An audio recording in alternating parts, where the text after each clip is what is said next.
Hello guys, so welcome to another insightful content on my channel. Just as a thumbnail indicates, this is an F1 visa interview experience. If you are a new subscriber or a new viewer, my name is Kingsford, and all that I do is to share content on your study abroad journey to make it easier. So from scholarship through to your F1 visa interview experience, that is all that I do. So let's not waste your time. And for my returning subscribers, thank you so much for joining me, and thank you for sticking with me all this while. So let's go. Energy. Ta-da. All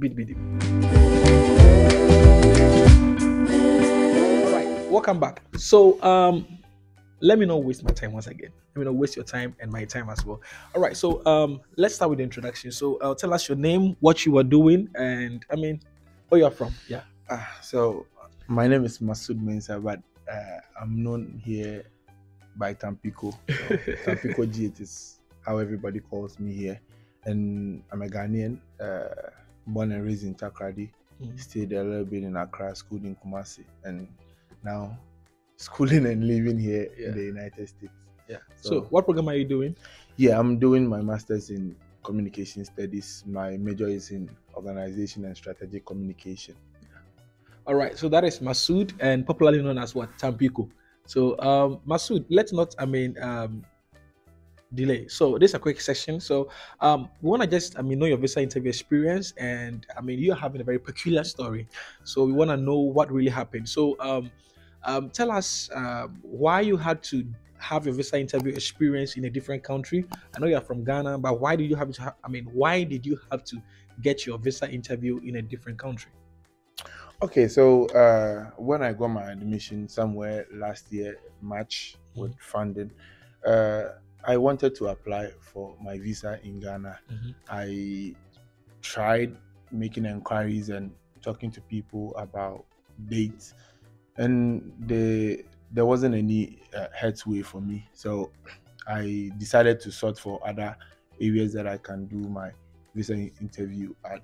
So I was looking at 4 different countries. I was looking at Sierra Leone, I was looking at Liberia, I was looking at Ivory Coast and Togo.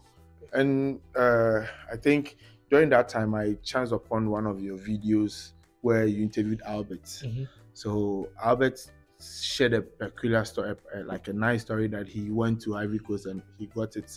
So based on his experience, I sat down, reminisced about certain things, weighed my options. Then I realized going to Sierra Leone is not cost efficient for me. Going to Togo, I don't know anybody in Togo. Going to Liberia too, it's not good for me. And I heard that people were getting their visas approval out there, and it was so tempting. Looking at how people were sharing their stories, that I got my visa here, so I wanted to go. Looking at the money I had at hand and the cost involved, because the round trip to Sierra Leone from Ghana, a round trip was like $546. Yeah, that is crazy. that is crazy. Yeah. As at that time, the dollar rate was around 5 cedis, 6 cedis thereabout. And looking at that amount, going to stay in a hotel, and once I heard that once you're approved, they give you a week to come for it. So you have to even wait. Yes. So I realized it wasn't going to be effective for me. Like you would say that the financial factor was what made you it was the major reasons. And the reason that I wasn't getting a date in Ghana, I spoke to another person and he told me that, oh, okay, try Ivory Coast. And I didn't have any links in Ivory Coast, so the person gave me his contacts, the contact that he had in Ivory Coast. Okay. So once I got it, I was so happy about it. So you had someone in Cote d'Ivoire too? I didn't know the person. There was a person who introduced me, knew the person in Ivory Coast. So he gave me the contact of that person.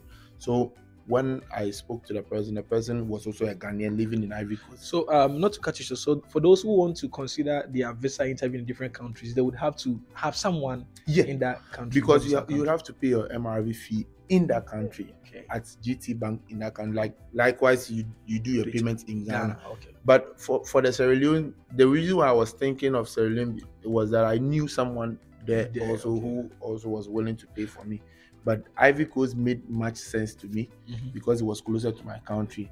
So I spoke to this person. The person agreed to pay for me. I sent him the money I did my DS 160, completed everything in a day, did my MRV process, did everything, and sent him the money. So I thought the person wasn't going to pay for me because I gave the person the money on the Friday to the Sunday was Easter, I guess. Yeah, the Sunday was Easter. So I sent the money to the person on Friday. And when I sent, the person just sent me a message, received. And that was that. So you were kind of like afraid, bro, that you're going to be scammed. It was 3 days. I didn't hear anything about it. Monday was Easter Monday, so I didn't hear anything about it. Tuesday, I sent him a message. She didn't respond. I was like, whoa, is this guy running with my $160? So later the following day, he got back to me, sending me a picture of the slip, and he told me he has made the payments. I was like, wow. So there are good people out there. Yeah. So that was when I started believing in this person. So from then we started negotiating on how I was going to come in the hotel I was going to stay in, because I wasn't from there. So that was how the whole thing transpired. Yeah. But on my way there was where it's interesting. We want to get there. So guys, so that is how, that is the intro of his story. So basically he couldn't get an appointment due to the backlog in the visa appointment acquisition in Ghana, and also some other recipient countries like Nigeria as well, and also wherever you're watching us. So he had to go to a neighboring country that is having and I'm sure these francophone countries, they prefer to go to francophone countries. So, mostly Belgium and France. Yeah, and the anglophone countries like US, they are left to us to leverage. So let's come to your journey. So he was nearly kind of like arrested. So tell us about your journey. What made you go to that extent of being attacked by police, and what really happened? Give us the story. So it was a Monday. My interview was on Wednesday. It was a Monday that I decided to travel to Ivory Coast, and per the instructions on the person who was going to receive me, he strictly told me to come early in the morning, not go in the evening. But I also had other things to do in the morning, so I felt like I wanted to do these things and go, because I was going to spend like a whole week in Ivory Coast. I wanted to do my stuff work-wise and other stuff before I go. So I kind of like left Ghana really late. I left Takrady, and fortunately for me, I was in Takrady, which was close to the Lubo border. It was like an hour 20 minutes away. So I went to the station, I picked the car, and funny enough, the person sitting next to me was also going for visa interview. So you had a friend there. We made friends there. We started talking, and we got to Ivory Coast. So I got to Ivory Coast around. I go to the border, the Lubo border, around 2. As soon as I got there, the border was locked, both Ghana side and Ivory Coast, because Ivory Coast was still on lockdown, but Ghana had opened their borders. So when I got there, I actually also knew a friend who was a custom officer in the Lubo border. So once I got there, I called him, and he led me to a place where I could change my monies to safer.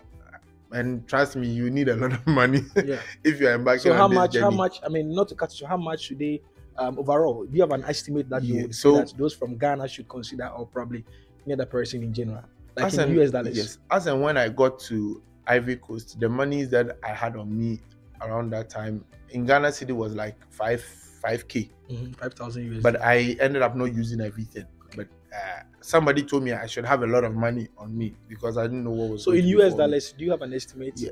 Currently in US dollars, it will probably be around $500, $600. Yes. Overall, because of the currency differences. Yeah. But back then it was 5K. That was the money that I had on me. So I changed everything into safer. And mind you, changing Ghana Cedi into safer, they will confuse you, because I didn't know how the conversion was like. And these people at the border don't do the ratings according to the Forex Bureau stuff.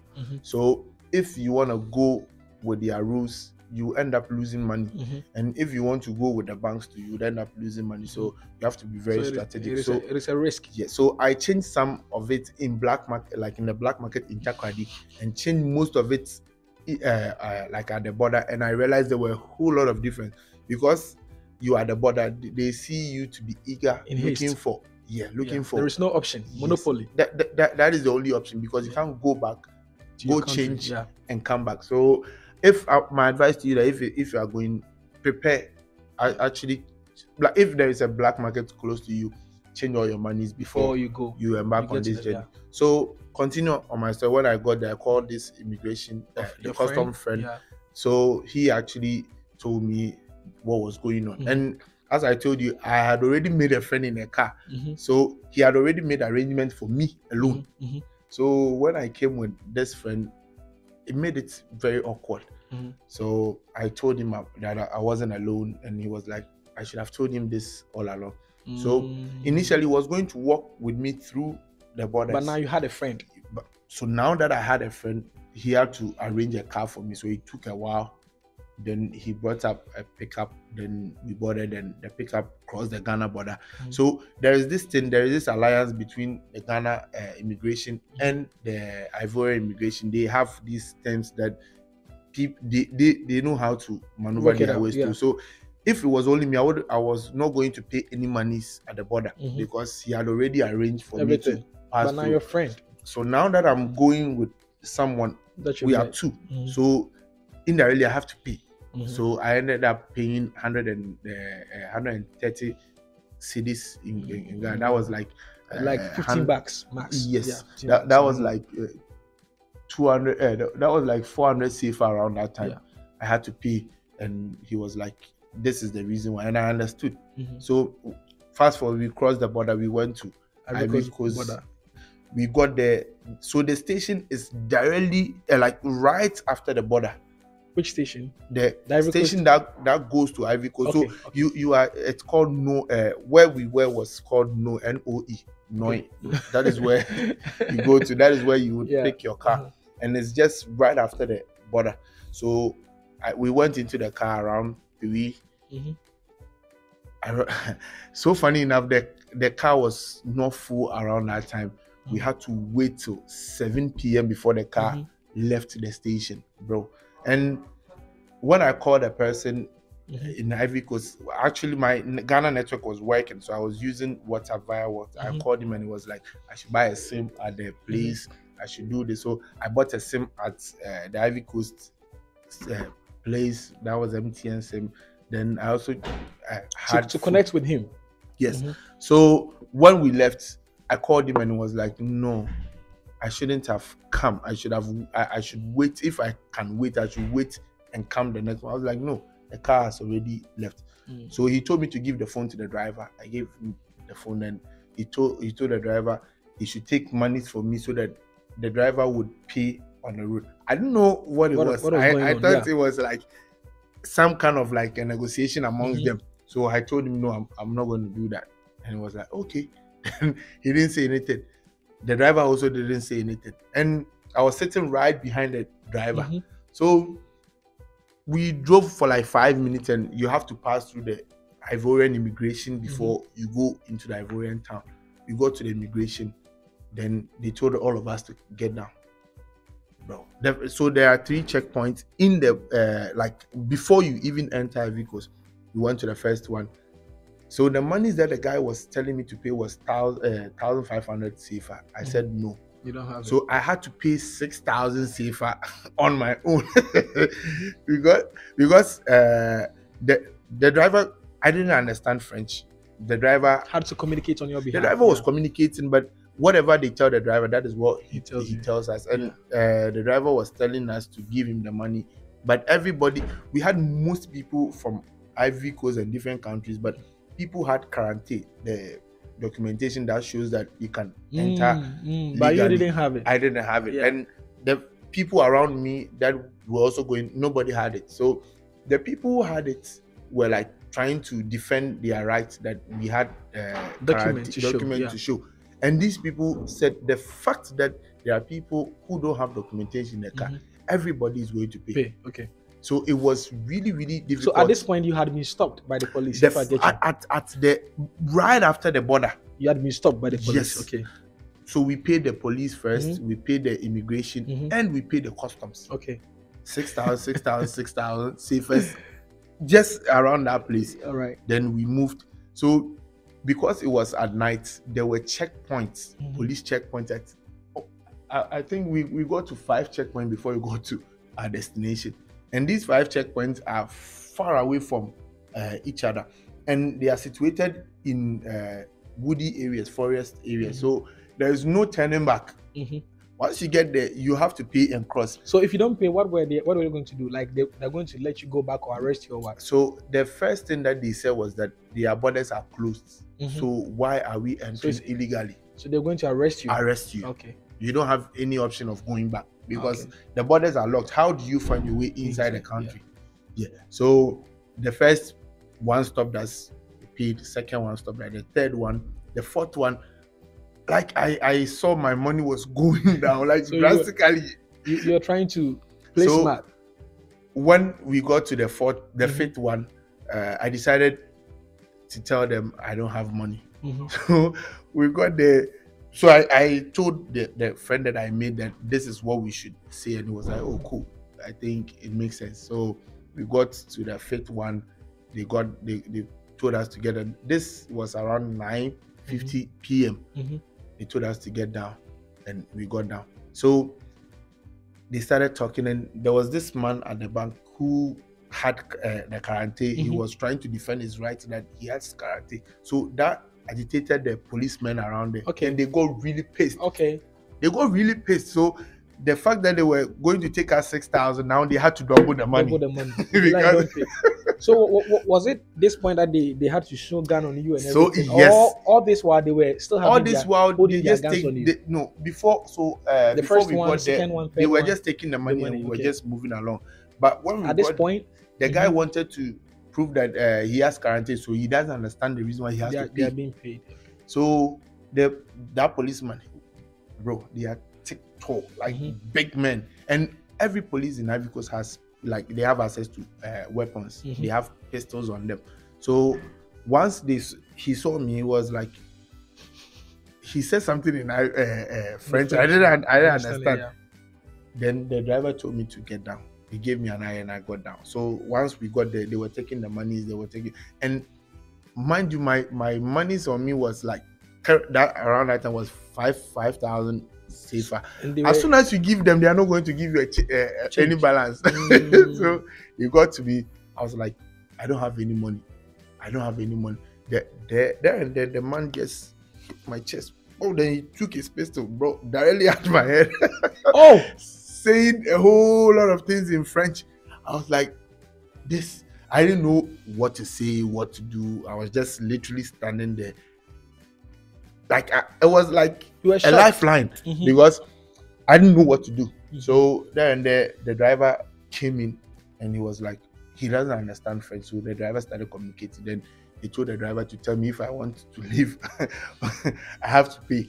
The driver took me to the side. Okay. Then I told him that I had my monies were 5,000 safer notes, so he had to help me. So then he took 5,000 notes. Then he gave me 3,000. He told me he's going to pay for the other 2. That was before us. He paid for this one, and bro, my heart was pounding through from that point to when we got there. So I got there. I told the man about it, and he started laughing. He told me this is the reason why he told me to come early in the day, and also to give a certain amount to the driver so that to be paying the money. Not you personally to be paid. Yeah, so if anybody is going to Ivory Coast for his visa interview, I would urge that they go early in the morning, or at least get in touch with someone in the country. At least, yes, it is tough, but try and at least connect with someone. Yeah, I do. I still have the contact of the man, so I will share with you anybody who wants to get in contact. So I will leave his LinkedIn, probably connection, that you can reach out to him on LinkedIn and take it from there. So we want to just get straight into your actual visa interview experience. Specific questions that you think that stood out to you. Were you worried that they're going to ask you that why didn't you have the visa interview experience? Visa interview in your domicile country, but you had to come to a different country. So tell us about whatever you remember during your actual interview. I do remember everything that went on. So my interview was on Wednesday, so I got to Ivory Coast Monday evening. So I rested on Tuesday preparing and stuff. So I actually had the hotel that we were in. We were like 20 Ghanaians who were going for interview that day. I think some were going on Tuesday and the rest of us were going on like the whole Wednesday. week. Yeah, the whole week. So I was fortunate to have this guy who is currently in Minnesota right now. He was my roommate. He came on a Tuesday. This guy was still a student in Ken University. He came, and what I had rehearsed, I thought I knew my stuff. I knew my stuff. So the guy came. I had to take him upstairs to the room. We went there, and I saw the way the guy was nervous. The guy was shaking, and I was like, "Bro, what's wrong with you?" And he was like, "He's panicking. He doesn't know what he's going to say." So I started asking him questions, just trying to do a mock interview session with him, between me and him. And I got to realize that he was not prepared at all. Like the answers he was giving me were very shallow. So like, was it like he also you leveraged? I mean, he not being prepared. Yes. To also use the opportunity. Yes. So as and when I realized that I knew more, I knew things more than him, I was like, whoa, I'm really prepared. So I took it upon myself to help him out because we were in the same room. And throughout the whole Tuesday night, myself and him, we didn't sleep. You just for like back and forth. For like 6 hours, I was helping him structure his answers, And I will thank you. I watched most of your videos. I compiled. I took questions here and there, answers here and there, tweaked them, wrote, torn apart. Like, so that was how I came up structuring my answers. And I didn't want to be generic, as you always say. I didn't want to be generic. I wanted to have like personal, make it more personal kind of story. So I went to my interview, and as I said, the Tuesday people went. I think 10 people went on Tuesday, and almost 7 people were denied. So I was really, really tense on me. The friend that I went with was denied on the Tuesday. So I knew that there and there, I knew I had to prepare better. So I went for the interview. I got there early. If you are going, you have to get there early because Ivory Coast, there are a lot of traffic. It's like Ghana. So I got there around 8. My interview was at 10. So I got there around 8. We joined a queue. They gave us numbers. We went according to numbers and we went in. So I was sitting there. There were people in front of me. And trust me, Ivory Coast is more relaxed than Ghana. There are seats for you to sit. There is a documentary that you can be watching while waiting. So it's not as tense as Ghana that you have to stand and have your interview. So I was sitting down, relaxed, just trying to get myself out of my mind, because if I knew I was going to say things that I think I knew, I was going to make mistakes. So I was like kind of like preparing to make it more conventional, like personal. So I excused myself from my body, and I was just looking at the video, the documentaries that was playing, and I was just telling myself, I got this. That was the only thing that was keeping me going. I got this. And the 3 people in front of me, all of them were denied. All of them were denied. I was like, whoa. So they called my name and I went. So when I was sitting, I was hearing responses from people who were before me, and it was like the woman was giving them chance for them to prove themselves. Like, you could see that the woman is trying to help them. But they are not helping them. They are not helping themselves. So I got there. My very first question was, why this school? That was the first question. I was like, oh. So why this school? I thanks to you, when I was watching your video, I learned certain things about how to answer questions. So I knew it wasn't personally about why the school. She asked me why this country, why US. So I realized that I have to base all my answers to my school and my department. That's right. So my response was the Department of Communication has a specialization in. So that I was coming to do organizational. That time I was coming to do health communication. Okay.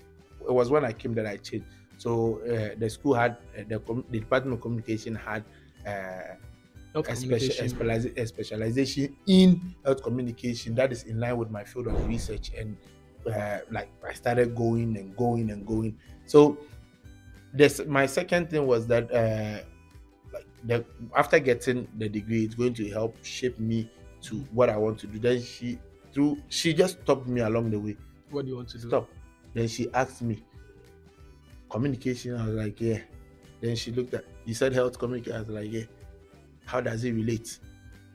And I was like, that was when I knew things were getting tough. Yeah, this was more personal. Yeah, so I started with issues in Ghana. So I basically went with what I had in my personal statement. Yes, that is what I always tell people. So yes, I was like giving her the answers, like things in my personal statement, because it was things that I wrote and I knew my stuff. Yeah, not to even cut you short. I mean, that is one thing that I always tell people, that when it comes to this part of the process, some people forget that you wrote an SOP. Yeah. And all your answers are already captured in your SOP. Then you just carry them to prepare. So I mean, take it from there. So I just started like linking the health and communication. It was amazing. The woman was literally laughing when I was telling her my answers. So I told her there are very few environmental activists in Ghana, and even the few ones are just politically biased. So I want to get my degree in health communication so that I'll be able to help solve these kind of health issues in Ghana. And she was just laughing and nodding her head. So that answers your ties back home. It answers my reason for always the you have to connect it back to. So every answer that I gave covered like 3-4 questions. It was close-ended. Yes. Close-ended response. So when I told her that, she started laughing and nodding her head. Then she, even within that interview, my I-20 was somewhere. She was just looking close to, like she was just staring at her computer, but just typing, looking at me. She was as usual acting like typing, but I could see that she was looking at me. Yeah. So she asked me, so how are you going to fund your education? Then I told her the Department of Communication gave me a graduate assistant. That was when she took my I-20, looked at it to confirm what I was saying, if it was true. Look at this. So then I told her I had the deficit that was around 1K will be paid by the person who was going to sponsor me. Then she asked me for my bank statement. I gave her the bank statement. The only thing, she didn't even take it. The only thing after I placed it down, the only thing she did was take the tip of the pen, just roll it on where the sign and the signature was, just to see if it was authentic. She just rolled on it and she realized it was like written, not scanned. So once she saw that, she pushed it back to me. Then she told me to come back on Friday for my visa. And she asked me just 3 questions. Yeah. All right. So I'm sure we would host Masud some other time to share his application journey. So I think this is just mainly to cover how he was. I mean, you know what he said. He was nearly. I mean, I don't know, shot or something, or attacked or arrested. But by God's grace, I was at gunpoint. Yeah, at a gunpoint. Yeah. But he got through it. So you know, the hassle is real. Look at somebody from Ghana the hassle he had to go through to get here. So as always, a scholarship is not what? Lottery. And I'm sure one day, as I said, we will host you to come and share your scholarship journey, how you got your GA as well. So to wrap it up, we would want to just give us, an advice or two on, prospective, applicants, preparing for their, prospective F1 visa interview, applicant, those are preparing for their visa interview. So what would be your top tip advice that you would give to, those back home? I think 2. My first advice is for them to be listening to you all the time. Yeah, subscribe and come to the channel. Yeah, that's because you have a lot of good stuff. I even though I'm still here, I still look at your content. I still watch your content, enjoy your content, because there are people who also reach out to me that I want universities, and I'll just link them to you. Yeah. I'll just go through your videos. Already have some universities offered. Just tell them do this, do that, and please subscribe if you've not subscribed. Do that. Thank you. And if you are applying for universities, I would say it's determination, because for me, as I told you, my story, it's a lot. It's a lot. If you come there, it's funny how things even transpired within a month for me to apply, get funded. So don't give up. Don't give up. It's the visa, the whole American thing. It's a struggle. It's headache, and looking at the time differences, it's really inconvenient. So if you are embarking on this journey, coming here, please know that it's a lot of work, but there is a reward afterwards. That we are here, we are living the American dream. So please don't give up. Don't give up. I know it's hard in Ghana in terms of monies that will go into you applying. Just know that it's a risk you are taking, and look at what is ahead of you. The end goal, yeah. Look at it and just focus your mind that this is what I want to do, this is what I want to achieve, and you give everything up. And don't be afraid to reach out to people. People like Onyina. Onyina is like, he was someone I was talking to when I was in Ghana before I even came here. So be reaching out to people, create connections, create LinkedIn, networks. yeah. It's going to help you. There are a lot of Ghanaians here. Reach out to a lot of them. They will help you out. Yeah. All right. Thank you, Masud. So I think we will end this session here. And as I said, we'll host you on your application process. That, I mean, he did literally everything within a month, and I mean, got his house and feedback and everything. So we would want to hear that story as well some other time. So until then, thank you for watching this, episode. Ta-da! Ta-da!